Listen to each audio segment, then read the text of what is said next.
first inclination for the betting market when a team gets exposed is to bet on it happening again. That seems to be the case when the Kansas City Chiefs visit the Oakland Raiders to kick off Week 7 of the NFL season on this week's Thursday night football game. This AFC West showdown has the Chiefs favored by 3 points. It looks like the consensus line will be down to 2.5 as we head into the middle of the week, which is interesting with both teams coming off of losing efforts. Once again, it looks like no team will run the table and go 19-0. The Chiefs also lost against the spread for the first time this season.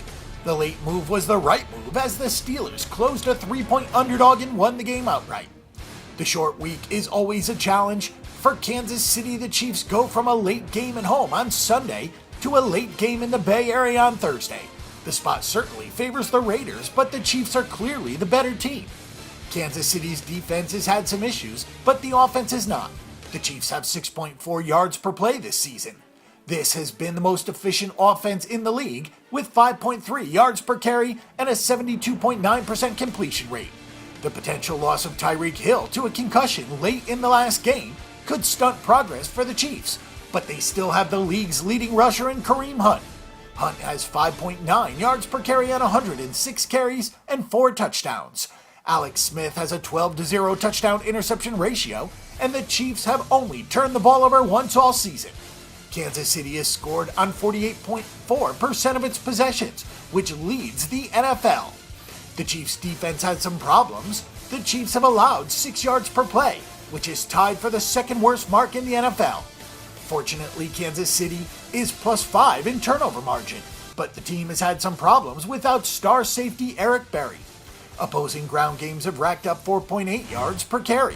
The secondary has held opposing quarterbacks to a league-low 53.5% completion percentage, but the Chiefs have allowed a lot of chunk plays in the passing game with 14.5 yards allowed per reception. It's fair to worry about the older linebackers on this Kansas City team with the short week, and that could wind up being a contributing factor if the Oakland offense gets going.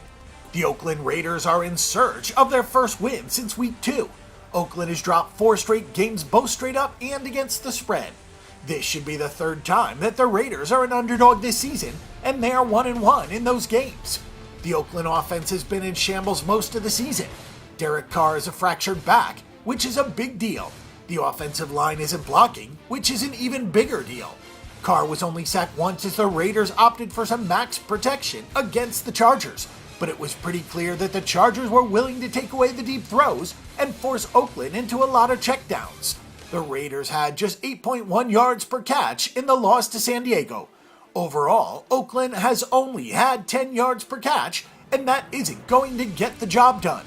Michael Crabtree has been hurt, and Amari Cooper has struggled to find openings. Marshawn Lynch isn't the player that he once was. Most importantly, the Raiders haven't found any rhythm with several key players hurt on and off. The quick turnaround for Carr with the back injury is a very interesting dynamic this week.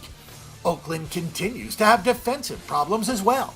The secondary has allowed a 68.9% completion rate against, though the defense has limited the number of big plays allowed to just a handful with 11.6 yards per catch against. The Raiders have allowed 19 plays of 20 or more yards through the air after allowing 61 all last season and 13 yards per catch. The biggest issue for the Raiders is that they aren't generating any of their own big plays. The team only has 11 sacks through 6 games and has not recorded a single interception. The Raiders only have 5 takeaways on the season, and that makes it really hard to defend. The Chiefs are in a tough spot off of their first loss and with long travel out to the West Coast, but they are the better team, and there are no questions about that. Derek Carr on a short week is pretty scary, not just for the injury, but also because there won't be as many opportunities to work on his timing with his receivers after some missed time on the field. The Chiefs lost, but they are still the most efficient offense in the league and should bounce back with a strong head coach in Andy Reid. Our pick and prediction is for the Kansas City Chiefs at -3.